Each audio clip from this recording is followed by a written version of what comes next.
Midnight Ride. It was nearly midnight. It was dark, cold, and damp, as a January night in Oregon would be. Mother gently shook my shoulder, waking me from sleep. My little sister Franny, already up, stood in bare feet and nightie, blinking her eyes against the light. "Get up and get dressed, Teddy. Your daddy wants to leave for California in 30 minutes. I didn't understand such a sudden middle-of-the-night departure. I never understood them. I was only 6 years old. An hour later, I was bedded down on the floor of the back seat, Franny next to me. We were on old Highway 99, pointed south.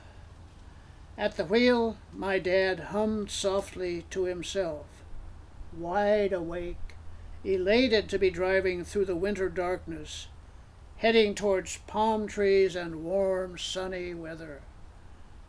Next to him, Mother kept her thoughts to herself. I slept. Not long after daybreak, waking and peering through the windows, I could see palm trees.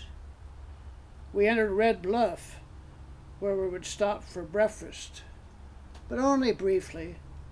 We would not be free of confinement in the car until we reached El Centro, or Indio, or Yuma, Arizona, whatever place struck Dad's fancy and promised the most sunshine, the warmest temperatures.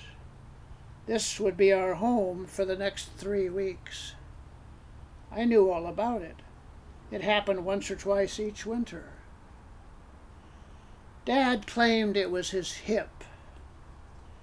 "I have a hip," he would say, meaning that his chronic hip pain was getting worse, as it always did when the weather turned damp and cold.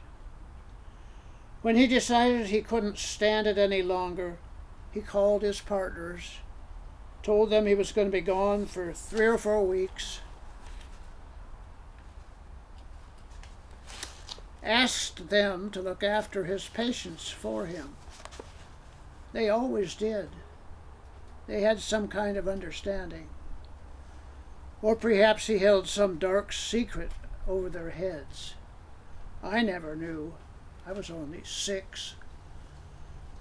Our departures always seemed to come without warning, abruptly, in the middle of the night.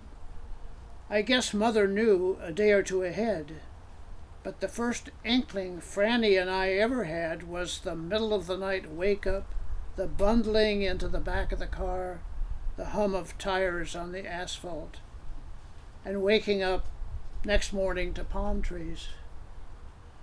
Why in the world Dad ever decided to settle in Oregon remained a mystery. If ever a man was made for the desert Southwest, he was the one.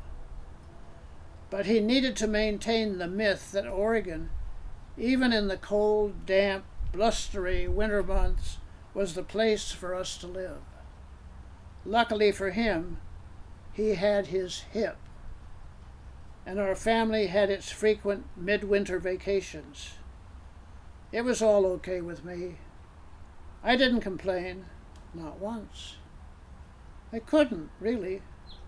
After all, I was only 6.